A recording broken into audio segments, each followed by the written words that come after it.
दोस्तों, आपने ऐसी कहानी तो जरूर सुनी होगी कि कई लोग अपने मजे के लिए दूसरे लोगों को मौत के घाट उतार देते हैं। आज हम आपको एक ऐसी ही सच्ची घटना वाली कहानी बताने वाले हैं। एक मासूम सा दिखने वाला इतना बड़ा सीरियल किलर है, ये किसी ने नहीं सोचा था। ये रात को सड़कों पर निकलता है और अपने शिकार को ढूंढता है। ये लोगों की पहले पीछे से गाड़ी को हिट करता है और उन्हें बाहर निकलने के लिए मजबूर कर देता है, और फिर ये बाद में उन पर पीछे से जानलेवा हमला करके उन्हें मौत के घाट उतार देता है। और इस सीरियल किलर का ये 15 मर्डर था। पर इस बार इस आदमी ने एक बहुत बड़े गैंगस्टर से पंगा ले लिया, जो कि खुद ही एक मौत का सौदागर है, जिसका नाम डोंग है, और ये अंडरवर्ल्ड का बहुत ही बड़ा माफिया है। अब यह नहीं जानता था कि जब इसका सामना एक अंडरवर्ल्ड माफिया से होगा तो उसकी कितनी बड़ी कीमत चुकानी पड़ेगी। तो चलिए खास मूवीज के साथ कहानी शुरू करते हैं। ये है डोंग, जो एक ताकतवर गैंगस्टर बॉस है, चौड़े कंधों वाला और हट्टा कट्टा, हाथों पर टैटू वाला। उसे जेंटलमैन्स गैंगस्टर के नाम से जाना जाता है। उसे अंडरवर्ल्ड में जेंटलमैन्स गैंगस्टर कहा जाता है, और कोई भी उससे पंगा लेने की हिम्मत नहीं करता। डोंग अपनी गैंग के साथ एक मीटिंग के लिए निकलता है। इलाके के झगड़े की बातचीत के दौरान गैंग के एक आदमी ने डोंग से कहा कि सारी गलती तुम्हारी है, तुम्हारी वजह से हमारा इतना नुकसान हुआ है। डोंग बस मुस्कुराए, फिर खड़ा हुए और उसी आदमी का दांत निकाल कर उसी के बॉस की ड्रिंक में डालकर उसे पिला दिया। उसी पल से दूसरा डॉन ने डोंग के साथ में समझौता करने के लिए मान गया, लेकिन किसी को उम्मीद नहीं थी कि इतना ताकतवर आदमी एक कमजोर दिखने वाले लेकिन असल में बेरहम हत्यारे का शिकार बन जाएगा। उस रात डोंग अकेले घर जा रहा था जब एक सफेद सेडान ने उन्हें पीछे से टक्कर मार दी। दोस्तों, ये वही सीरियल किलर है जो अपने मजे के लिए लोगों को बेरहमी से मारता है। जब डोंग चेक करने के लिए बाहर निकला तो उसने देखा कि उसकी कार ज्यादा डैमेज नहीं हुई थी, और दूसरे ड्राइवर ने प्यार से बार बार माफी मांगी। ये देखकर डोंग ने इस मामले को आगे नहीं बढ़ाया और उसे जाने को कहा कि तुम जा सकते हो, लेकिन अचानक हमलावर ने डोंग पर पीछे से हमला कर दिया और उसे बार बार चाकू मारने लगा। और डोंग भी कोई मामूली आदमी नहीं था और उसे उठाकर गाड़ी के ऊपर मारा। उसकी खूब धुलाई की, अपने नंगे हाथों से उस चाकू को पकड़ा और हमलावर को चाकू मार दिया। सीरियल किलर ने देखा कि डोंग उस पर हावी हो रहा है, तो फिर वह अपनी कार में वापस आकर एक्सीलेटर दबाया, जिससे डोंग को कुचलकर वहां से भाग गया और डोंग बेहोश हो गए। डोंग को जल्द ही हॉस्पिटल ले जाया गया। हॉस्पिटल के बाहर रात भर सायरन बजते रहे। अपने बॉस पर हमले के बारे में पता चलने पर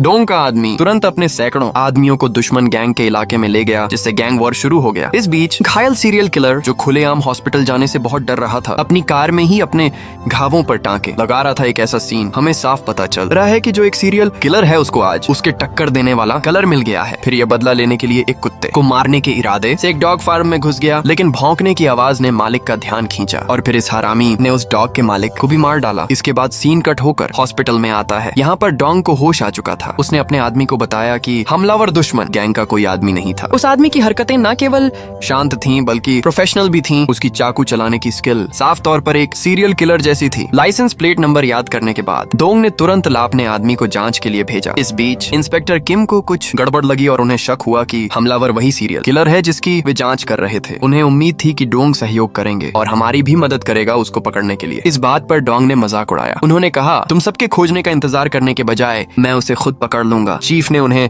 आगे जांच न करने और बस केस बंद करने की सलाह दी। कोई और रास्ता न होने पर किम ने चुपके से जांच की। डोंग की गाड़ी पर पीछे से टक्कर के निशानों की तस्वीरें ली और उनकी तुलना पहले के हत्या के तरीकों से की, और वे एक जैसे पाए गए। इस बीच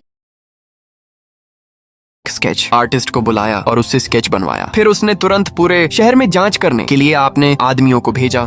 दूसरी गैंग के लीडर को डॉन के हमले के बारे में पता चला। वह जानता था कि यह उसके आदमी नहीं थे, लेकिन हमले में भारी नुकसान हुआ। वह फूल लेकर डोंग से मिलने आया और मिलने के बाद उससे बातचीत की, और वह जैसे ही यहाँ से जाने के टाइम मजाक उड़ाते हुए कहा, एक मशहूर गैंग लीडर जो आमतौर पर सिर्फ दूसरों को मारता है और अभी उसे किसी आम आदमी ने चाकू मार दिया है। ये शब्द खास तौर पर दुख देने वाले नहीं थे, लेकिन बहुत बेइज्जती वाले थे। डोंग ने चुपचाप अपना गुस्सा दबाया। हम देखते हैं अभी तक सीरियल किलर और खुलेआम सड़कों पर घूम रहा है, और इस बार एक ट्रक ड्राइवर जो कि मोबाइल पर बात कर रहा था। ये सीरियल किलर उसको अपना शिकार बना लेता है और उसे बेकसूर को जान से मार देता है, और उसका ट्रक वहाँ से चुरा कर भाग जाता है। उसे ट्रक में एक और आदमी मजबूत था जो कि रात के टाइम सो रहा था। इस किलर ने उसे भी नहीं बख्शा, उसे भी मौत के घाट उतार दिया। और इसमें किलर से एक गलती हो जाती है। उसका चाकू नीचे सड़क पर गिर जाता है, जो डोंग के लिए एक सुराग बन गया, और वह उसे चाकू को देखते ही पहचान लेता है। काफी दिन बीतने के बाद भी डोंग को सीरियल किलर के बारे में कोई ठोस जानकारी नहीं मिलती, तो डोंग आखिरकार उसने पुलिस इंस्पेक्टर किम के साथ बात की और उसको सबूत देने के लिए मान जाता है। लेकिन इन दोनों में एक शर्त है कि जो भी उसे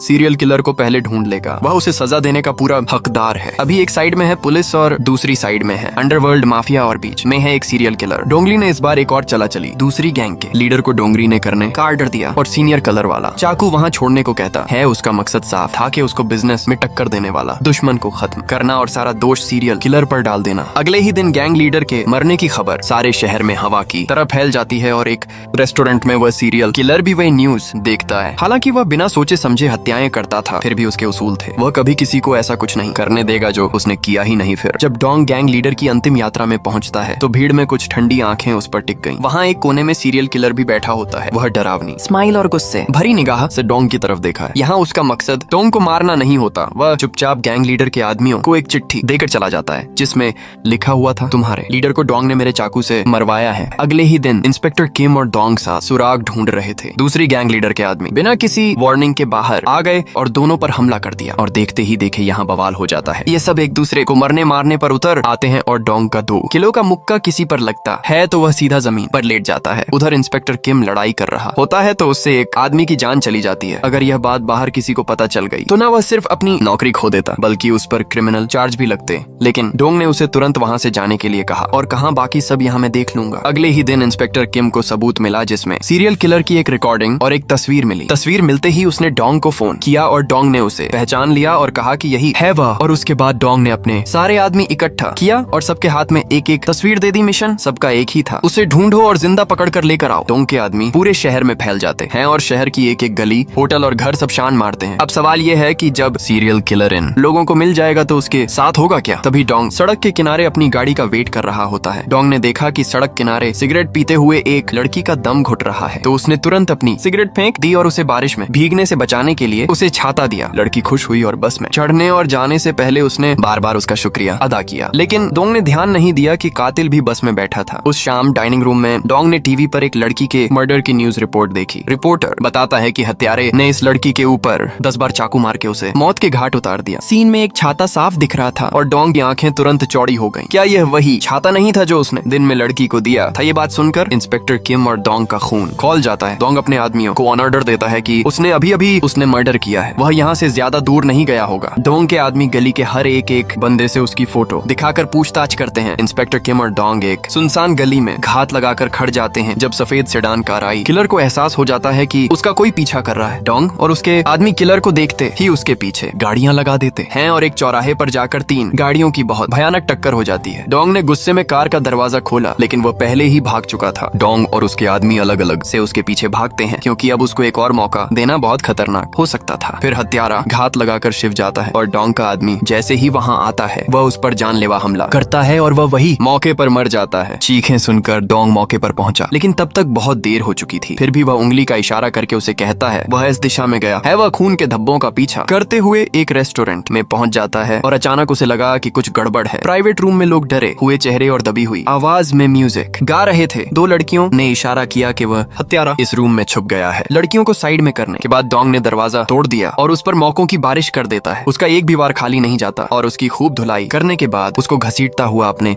अड्डे में ले जाता है। डोंग किलर को कहता है, कमीने तुमने इतने लोगों को मारा है, क्या तुम अब भी जीना चाहते हो? बेशक तुम मर ही चुके हो। किलर उसे कहता है, मैं अभी मरा नहीं हूँ। ये उसे खत्म करने ही वाला होता है। इसी समय इंस्पेक्टर किम दरवाजा तोड़ते हुए गाड़ी अंदर घुसा देता है, डोंग को टक्कर मार देता है और किलर को गिरफ्तार कर लेता है। जब इंस्पेक्टर किम उससे पूछताछ करते हैं तो वह सारे गुनाह कबूल करने से मना कर देता है क्योंकि पुलिस के पास सिर्फ एक चाकू ही प्रूफ था। उनके पास इसके अलावा और कोई भी प्रूफ नहीं था। कोर्ट में भी वह बेफिक्र बैठा होता है। उसके ऊपर कोई डर नहीं दिखाई देता क्योंकि कोर्ट के पास कोई ठोस सबूत नहीं था उसको सजा देने के लिए। सबसे अजीब बात यह है कि इतने सारे बेगुनाह लोगों को बेरहमी से मारने के बाद भी उसके पिता और वकील उसका बचाव कर रहे थे। पीड़ितों के परिवार वहाँ गुस्से में थे पर वह बेबस थे, कुछ कर नहीं सकते थे। तभी अचानक डोंग कोर्ट में आ जाता है, अपने कपड़े उतार कर सबूत दिखाता है और कहता है कि मैं भी इसे चाकू मारा था। और फिर वह किलर का भी निशान चेक करते हैं। अब सबूत पक्के थे और कानून ने आखिरकार शैतान को सजा दी। उसे उम्र कैद की सजा सुनाई। लेकिन कानून का दायरा अक्सर सीमित होता है। हालांकि डोंग एक अच्छा इंसान नहीं था लेकिन उसने बुराई से लड़ने के लिए बुराई का इस्तेमाल किया। हालांकि उसने कातिल को जेल भेज दिया लेकिन उसे अपनी क्रिमिनल जिम्मेदारी भी उठानी। आखिर में डोंग को भी जेल भेज दिया गया। थोड़ी देर बाद जैसे ही एक गाड़ी में बैठकर डोंग जेल पहुंचता है, सारे जेल के कैदी इज्जत से सिर झुका लेते हैं और वही किलर उसे देखकर सुनना पड़ जाता है। डोंग जानबूझकर ही जेल में आया था क्योंकि वह उस लड़की और